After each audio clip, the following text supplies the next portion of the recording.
Well, hey there, American Farmsteadhers. This is Jenny with the Gramstead Family Farm. And Donna with Hazel Bell Farm. And we are coming to y'all from Northeast Florida as two American farmsteaders doing our best to grow our own food and share our homesteading experiences with you in hopes that you will grow a little bit of food of your own. Yep. And today we are talking about sharing the homestead life with others and debunking the idea that homesteading is only for a select few. Yeah, because if you think about it, like a long, long time ago, this was just like the way of life for everybody. It was just life. It was just life. Mm-hmm. Like there wasn't the big grocery store, you know, there wasn't the canned food aisle that you could go down. Right. And it was just the way of life for everybody. So everybody kind of had their hand in it. Mm-hmm. And maybe they weren't doing everything, but they were doing some things. Yeah. So then there were a couple of generations of disconnect, right? Yeah. Where we kind of got separated from that. Yep. And now there's this revival in it. Yeah. And I love it. Yeah, it is really cool. It's really cool. It's become kind of a little trendy. Mm-hmm. And that's why I think we have to kind of step back. Like, this is not like something super special only for a select few. Like Right. Anybody can do this. Anybody can do it. That's right. If I grew up in a neighborhood in suburbia and had no background at all, and I can do this, I know that anybody can do it. Yeah. So we really kind of want to talk to you people who are doing it out there, you who you'd call yourself a homesteader.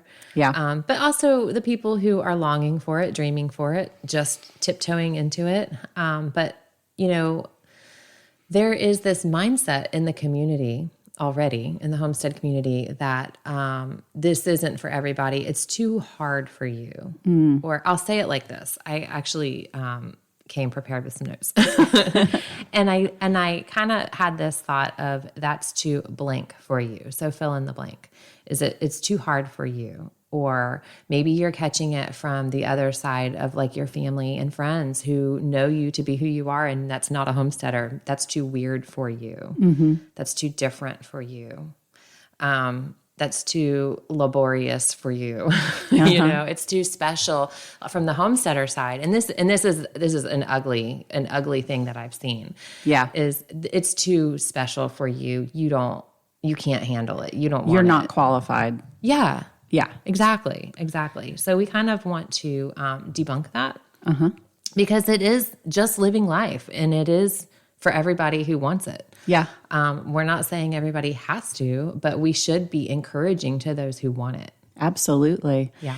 And I think that we have to be careful too to not catch it on the flip side. Like, you know, don't tolerate that kind of message coming from anybody else saying that you can't do it. But don't tolerate that self-talk that you might be telling yourself that you can't do it. Yeah, and so here's the one I didn't mention and fill in the blank, and this is one that would get me oftentimes, and I can see where it gets a lot of new people into the homestead world, is that's too expensive for me. Yeah. It does not have to be expensive. It doesn't have to be, but if you're not careful, it can be. Yeah, you can go all out and you can spend some money, but it does not have to be. And that's one of the things that will give you self-doubt, is that you think that it has to cost an arm and a leg, and it doesn't. Yeah, no, because I think homesteading in general is rooted in being very frugal. Mm-hmm. It's too frugal for me. It's too frugal for me. No, it is definitely, there is an element of frugality that comes with it. And some might say hourding, right. Saving. But it's a different way of life that anybody can do and anybody can afford. And, we live in a time where information, you can live in information overload if you choose. Yeah. You can find out how to do anything, and you can learn the science behind anything. And why not use that to the best of your ability so that you can do, chase the dream. You can do the thing you want to do. Yeah. Thank goodness there's all that information out there. Yeah. Like, could you imagine having to learn some of this stuff like totally by yourself? I mean, we did some. I mean, there is an element of trial and error, but we didn't have people holding our hands. We didn't have parents and grandparents teaching us No. the ways of their grandparents. No. By and large, a lot of what we do and you do, and a lot of our friends who are in the same circle of life are self-taught. And that is through internet and books and Yeah. YouTube videos and, all the information at our fingertips. And then some from each other. Like there's a community aspect that we want to talk about. Yeah. And hopefully as, homesteading, since it is so trendy, Right. eventually, maybe eventually it'll catch on and there'll be a lot more homesteaders and that like in-person community for community learning will be more readily available for people. Right. Yeah. I would love that day. I would love that. So not just learning those skills, but also, making, creating the circle of people around you. We're Farmsteadhers. So I'll say that circle of women around you who, can share canned goods or seeds. Yeah. Or just, general knowledge about, hey, I'll give you an example. I don't know what this is growing in my garden, but I know I didn't plant it this year. I might have planted it last year and it didn't do anything, but what is it? And I'm shooting pictures off to friends. Like, what is this fruit? Why does it taste disgusting? What do I do with this? And, so yeah, there's always going to be those moments. And so having community is so important. Yeah, it is. Or like, if you think of, butchering chickens, for instance, maybe not everybody's going to have that equipment, but if you're in a like-minded community, maybe you could borrow that chicken plucker. Yeah. Maybe you could trade it for something. Right. Right. I'll loan you this, you loan me that. Or you bring your chickens to my place. Yeah. And we'll butcher together because I have the equipment and you need help. And I need help. I don't have enough hands, but I have the equipment. But you've got the hands and you have your own birds. Bring your birds to my place. We'll do it all in a day. Yeah. Yeah, those kinds of moments are so great. And you leave those days feeling encouraged. And yeah, it's tiring and it's laborious and it's not easy to take life and, all of those things, but it's refreshing also. Yeah. I mean, you leave the end of that day going, you know what? That was worth it. Absolutely. Yeah. And then you're eating chicken for the next 6 months. Yeah. That you raised and harvested and, accounted for each life. There's a lot of security in that. Absolutely. And you're thankful you did it. It's what keeps us going to do it again.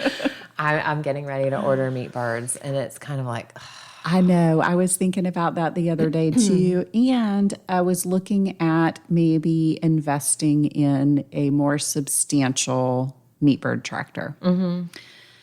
Me too. Because I've always made mine just from scratch. I usually do it like by myself or with a kid. Or I had, a farm helper that was a teenage girl. She helped me build my last one. And, they're usually good for a couple years. Right. But then they start to be a little rickety and, it was built by me. So it's not going to last forever.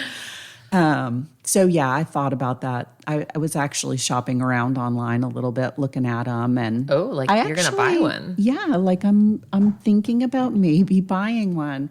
Wow. And then the flip side of me went, but wait a second. I bet if Tori looked at that, we could build that, So I think you need to revisit your trailer chicken coop idea because it's awesome. Yeah. I think it just needs tweaks to make it work how you want to make it work.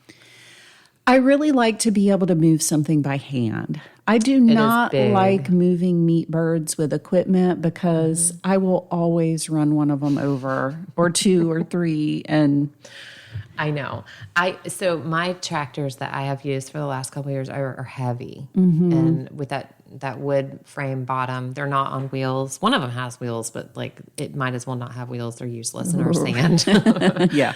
So yeah, I always end up running over a bird or two, even by hand. Yeah.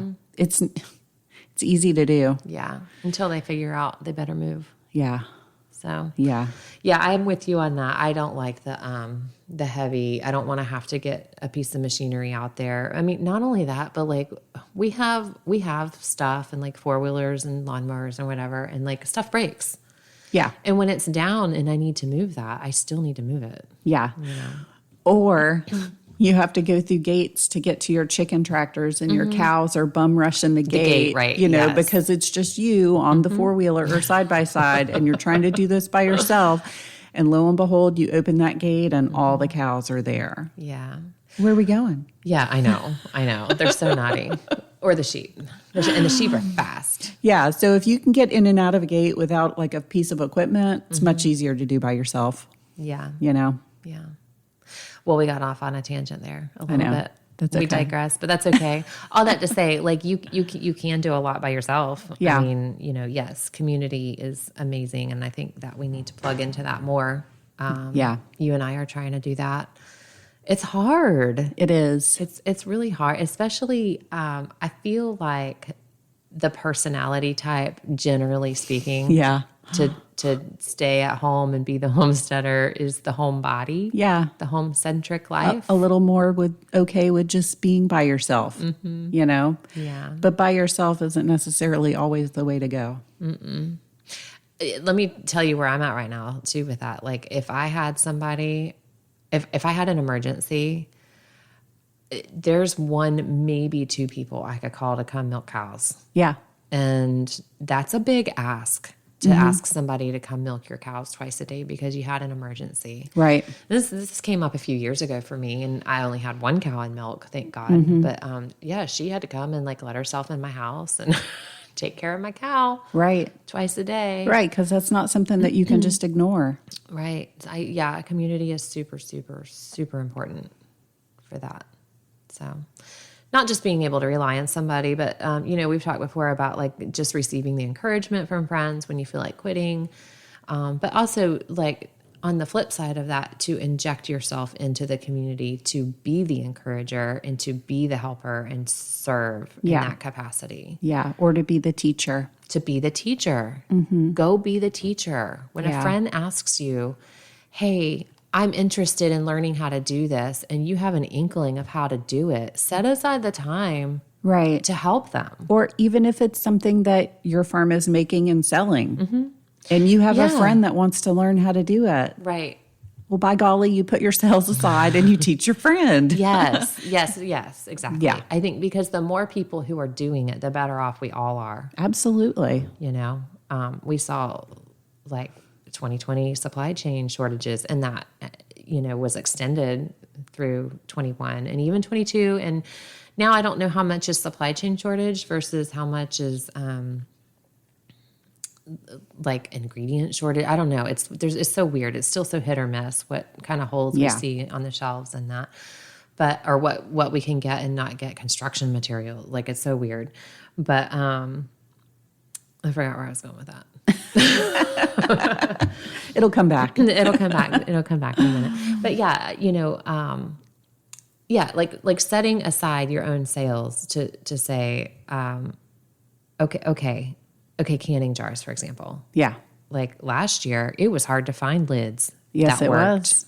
You know, and even the lids that we knew to work in the past suddenly seemed to be flawed. Like a lot of people had jar failures in their canning last year using a popular brand that they never had issues with in the past because something happened in the manufacturing.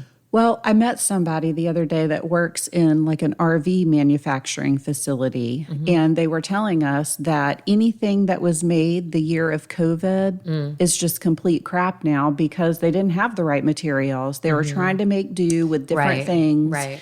And those different things just weren't working as good as what they were using before. So that could be kind of what happened with those jars. Yeah, I think so. I think not just the jars, but the lids. But like The a lids, lot of the brand new packs of jars were coming flawed, like cracked or bubbles in them. And I'm still seeing that. And when I buy half-gallon jars for milk, where 2 out of 6 I can't use them. Oh my gosh. A third of them. Yeah, right. That's not good. Speaking of cracked jars, I found a broken half-gallon mason jar in my yard the other day. I'm like, which one of you kids? Who do I whip? Go get a switch off that Those switch are my tree. half-gallon jars. What are you doing? Oh, that's so funny. Yeah, not good. Yeah. So teaching friends, taking the opportunity, to trade skills, learn from each other. Yeah. Teach each other. Mm-hmm. Do the thing. Mm-hmm. Yeah. Because essentially, then you can get into more trading, you can lean on each other a little bit more.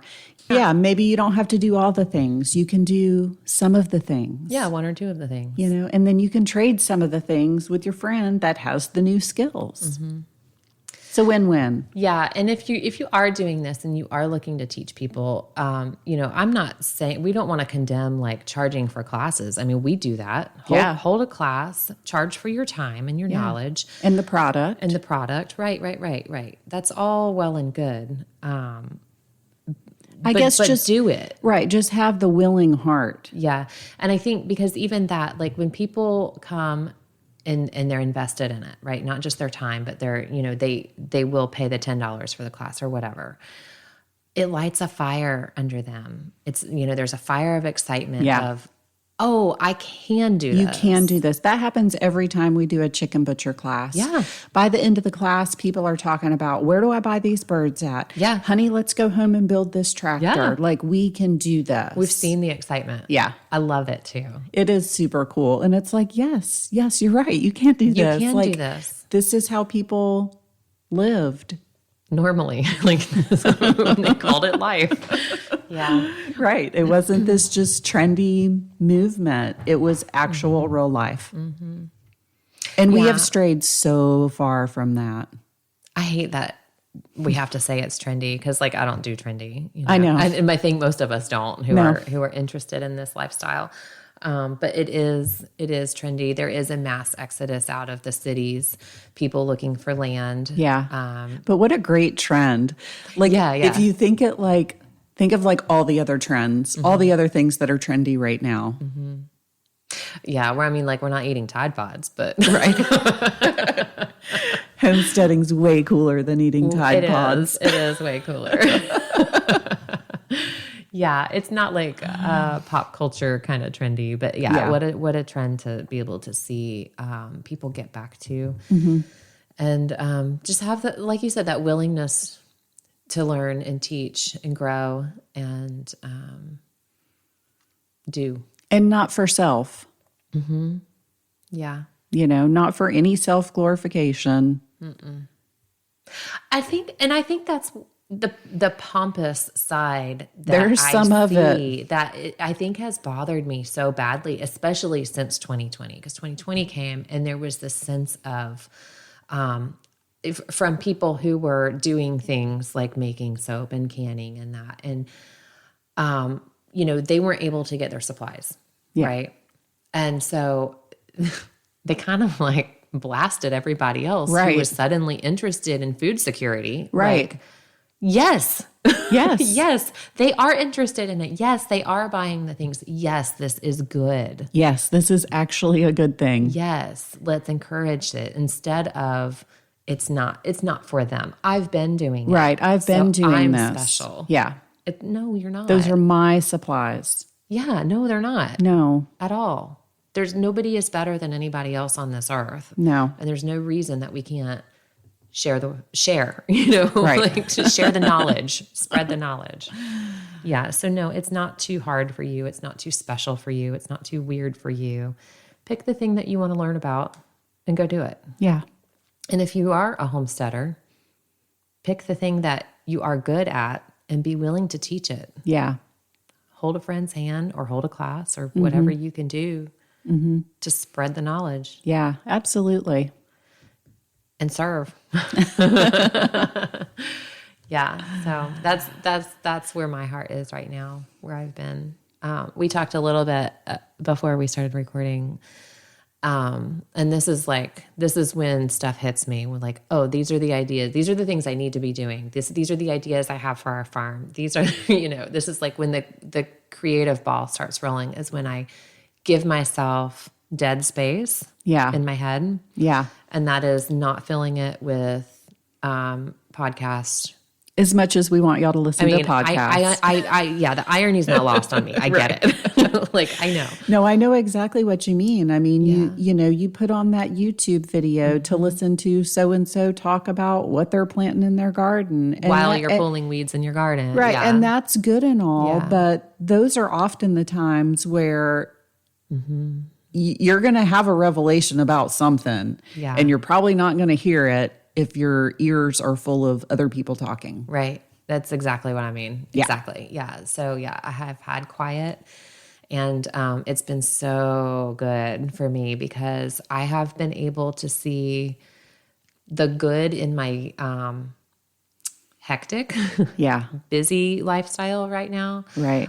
Where I was really questioning, like, I keep asking, like, what the heck am I doing? What am I doing with all these cows? Right. Like, why am I doing this? Why am I doing this? I'm not like getting rich off of it. Right. I think that every time I do a big batch of chickens. Do you feel rich? No, I think why am I doing this? Oh, I see what you're saying. I mean, like if I do a batch and most of because a lot of the times we'll do a batch of 50 or 60 and we'll only keep like 10 for ourselves. And I have to catch myself because sometimes I'm like, why am I doing this? I'm not making a bunch of money off of selling these 50 chickens because they're not cheap to raise. No, they're not. And they take a little bit of time. And so it's a miserable job. I have to catch myself.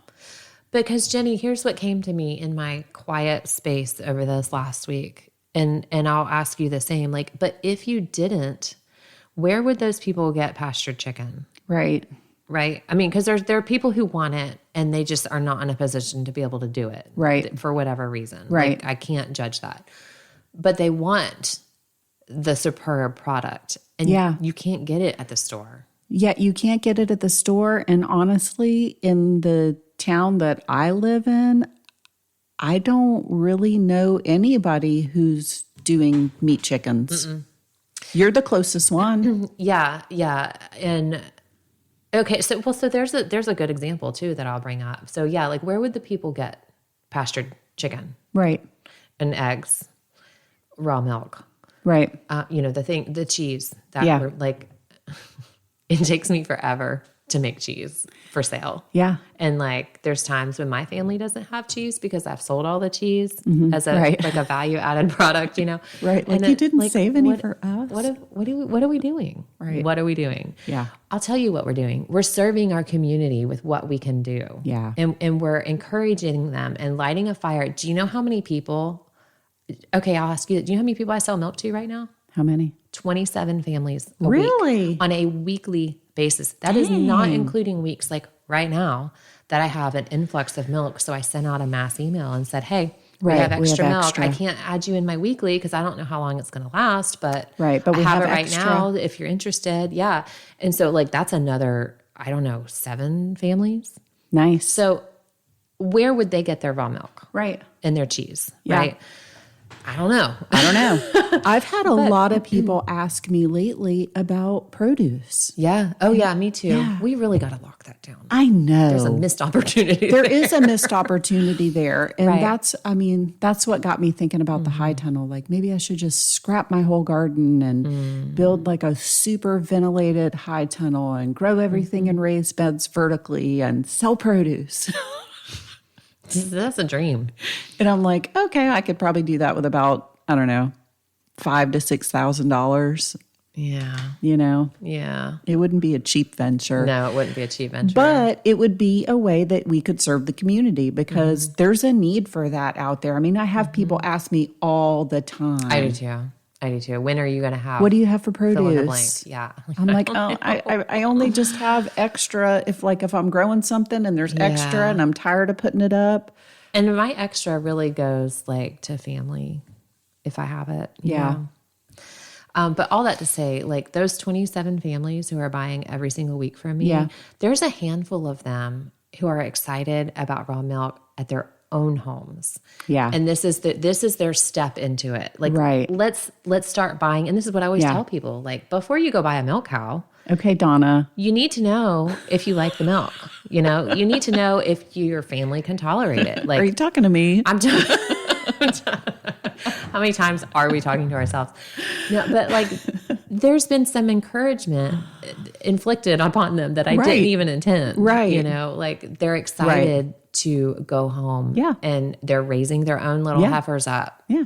to supply milk. Yeah, and the same thing happens with meat chickens. Like, actually, one of your milk customers, she used to buy meat chickens from me. Yeah. And now she does her own meat chickens. Oh, see? And bravo. Yes, Yes. that's good. Yeah. Good. Yeah. You know? I love it. She saw like, oh, wait, this is how you do this? Yeah. Yeah, I can do this. Yeah. And so like our mindset now, like it's not, oh, I lost a customer. No. It's not because there's no shortage of people who want what we have. No. There's someone else out there providing for her own family. Yeah. And her own neighbors maybe. Yeah. And her own family, you know, her extended Right. family that Right. she can sell to, she can produce to. Right. And By all means, raise them and sell them. Yeah. There's plenty to go around. There's plenty to go around. because it's a consumable thing that's always going to be needed. Right. It's always going to be needed. Mm-hmm. Yep. Yeah.